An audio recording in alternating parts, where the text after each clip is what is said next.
Hi, Daryl, 63 and counting. Subject today is sleep. How do you sleep? Do you snore? Do you get up 3 or 4 times a night to go to the bathroom? Do you possibly have reflux? Do you have a nagging feeling that somebody is kicking you in your bottom? Do you suddenly feel a pillow hit you? I'm trying to be comical about this, but I'm serious. How do you sleep? And what you can do about it. About 10 years ago, I was having that same problem. I was in my 50s and early 50s. And I was getting up too often. I was constantly waking up with reflux. And I was being told by my wife, hey, you're snoring so loud I can't sleep. Anyway, all of these type of things, I was feeling really sluggish and slow. So I decided I would go to the doctor and see what was going on. And I did, and he referred me to I believe they're called a pulmonologist, but let's just call it a sleep doctor. So I met with him, described my symptoms. Of course, he looked at me. He could tell I was a little bit on the heavy side. Anyway, he said it's pretty common. He also told me that it wasn't just heavy people that had a condition or a breathing problem when they laid down at night, but it was more prevalent in heavier adults. So anyway, he said something about setting me up for a sleep study, and that requires going to a facility, and it's kind of like a hotel room, I guess, but you got all these monitors on you and you got people looking at you. And I said, nah, I'm already having enough trouble sleeping, so I don't know that that's really something I want to do. So unbeknownst to me at the time, they have a service that allows you to do this at home, and they actually send a monitor to your home, and it's pretty easy. A couple of leads, I think you stick one right on your mid chest and one on your shoulder, and you wore like a oxygen sensor on your finger. So it was like 3 leads. Really wasn't very cumbersome. And I said, okay, I'll try it. So I took that thing home and I tried it. And then a week later, I had another appointment with this guy.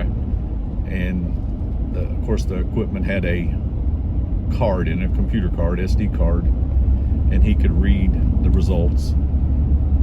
So that happened. He read the results. He said, yes, you have sleep apnea. And he told me to what degree. And quite honestly, I don't remember. And I don't even know that it matters right now because everybody's different.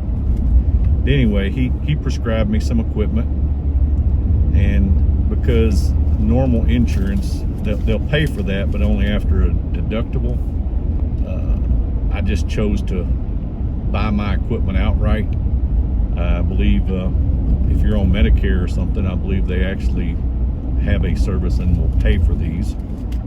But if not, you're going my route, and you're either going to have to file it on your insurance towards your deductible or just pay outright. And that's something I'll discuss a little bit later, along with what equipment I'm using, if you're interested.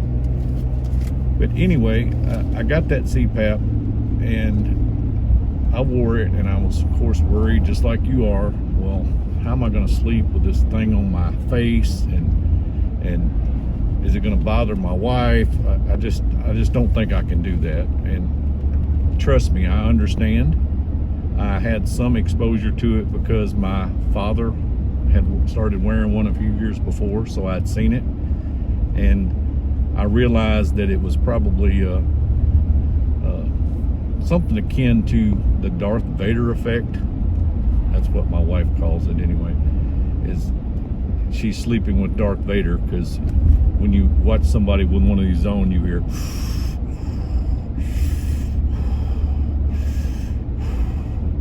So let's just get past that for a moment and go ahead. I started wearing this, and the first night I thought I would have all kinds of trouble, wouldn't be able to sleep. Apologize for the sun again, but you'll notice I'm back in my favorite recording medium, in the car. I wore that thing that first night, and quite honestly, after a few minutes, I settled down and was able to go to sleep. And for the first time in, I'm gonna say years, definitely a lot of months, I was able to sleep through the night. I slept 7.5 hours that first night. I didn't get up. I didn't have to go to the bathroom. I didn't have reflux. It was just a wonderful experience. And that next day, I felt a lot better. I felt like I had some rest. So I'm like, well, this might work out. So the second night and third night and fourth night all had repeated similar success. Some nights I was able to sleep an entire 8 hours, but I never slept less than 6.5 or 7 hours after I started wearing that, versus getting up every 2 hours, as I mentioned before. So it definitely helped me sleep. Did it improve anything else? Well, I think it did. I was so tired before, and understand I was in my 50s, but I was so tired that I was having trouble just, doing normal functions of my job. I'd be groggy. If I sat still too long, I'd want to fall asleep, and it just wasn't a good feeling, let alone the waking up with reflux, which I'll explain that a little more. I do take a over-the-counter reflux tablet every night, but prior to the CPAP, it didn't matter. I still had acid in my throat. Somehow this CPAP, I guess the pressure keeps it down. I don't know. I don't care. It works. That's all that matters to me. So I wear this thing, and quite honestly, I have a hard time sleeping without it. I've been without it once on a trip, and the only reason I was without it is because I left my hose at home somehow. So anyway, I had a rough night. I was waking up. I was just having a hard time. So very soon after that, I actually bought a second unit, and I have one that's ready to go when I travel, and I have one just beside my bed at all times. I even have a backup battery just in case the power goes out, because I really use that thing. So even if I'm taking a nap, if I'm sitting in a chair during the day and it's a lazy Saturday or Sunday, and I just sit there because I've been working in the yard and I'm tired, if I take a nap, I might nap for 5 or 10 minutes, but I will snore. That comes right back, and it wakes me up. So trust me when I tell you the CPAP works. If you can get over the initial testing and prescription and equipment, and you just have to kind of say, hey, it ain't that bad. They're not sticking needles in me. Give it a try. I mean, what can it hurt? I mean, the quality of your life. And apparently, these CPAPs are fixing something in you that you're actually stopping breathing. So it's very hard on your heart. So I got to believe this has helped. I would recommend one with a humidifier on it, because they do tend to, it's blowing pressure in your mouth. But anyway, the sound, as far as my wife, what we ended up doing is we got a little portable sound machine, and it's right beside the bed, and we just pick that thing on, and it's just ambient noise, and it does mask the CPAP. The CPAP isn't that loud, but in a quiet room, of course you can hear it. But now pretty much all you hear is that sound machine, and that also let her sleep better just with the constant sound. It's kind of like you can get rain on the roof, or just I don't know what you call it, like a wind noise, just a low murmur. There's several options, but anyway, I would recommend getting that. Now, I did promise the equipment. I tried the nose mask where they just stick in your nose. I tried the full face mask. It looked like a scuba mask. what ended up working for me is something called an air fit. I think it's a 20. But anyway, it's much like what they would put on you in the hospital. It's a little mask that goes just like this. It covers your mouth and your nose, because I am a mouth breather. I can breathe through my nose, but I believe I have probably a deviated septum or something. So most of the time I breathe through my mouth.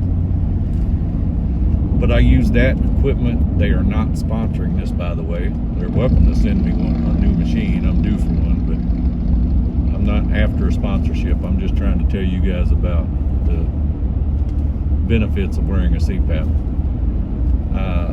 As far as my machine, my current machine is a ResMed AirSense 10. I know they have at least one newer than that, maybe two. I have had a different ResMed unit in the past. The current one, and I recommend this to you also, is if you go this route, ask your doctor, can you get an auto set device? And all that means is it sets itself based upon how much pressure you need to keep your breath, or to keep from snoring, to keep that muscle in the back of your throat from collapsing.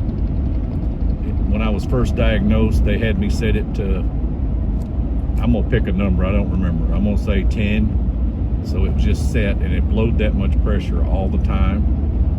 Now my auto set, it fluctuates between 4 and 13, and most of the time it's below 10. So if it's a constant pressure, sometimes it just build up to the point that it was blowing loose from my face.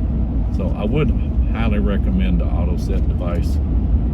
And I'm not a medical doctor. Please don't take this as medical advice. I'm telling you, if you're having these problems, I'm saying talk to your doctor about it. It's not as bad as you think. I wear one, my father wears one, my older brother wears one. It's not really that hard to get used to. I'm a side sleeper. I turn over during the night. I haven't had any trouble. I'm not getting strangled. And anyway, weird things are not happening. I think the thing is, in a hotel, I pulled it off the table once, turning over, but most of the time the hose that's with it is long enough where that's not going to be a problem.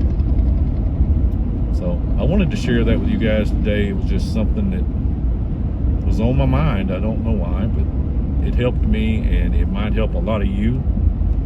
So also in the comments, if you don't mind, tell me, because I've been experimenting with recording in my office and recording in my living room and recording outside and trying some shorts. Does it matter? Do you care? As I said, I enjoy the recording in the truck, so that's why I'm doing it now, but I'm going to explore all the other mediums. I'm even trying shorts, and I'm going to share some of that information with you maybe in an upcoming video. Hope this helped. If you like this kind of content, just straight talk from somebody that's in your age group, hey, hit that like, subscribe, share the video, join my community.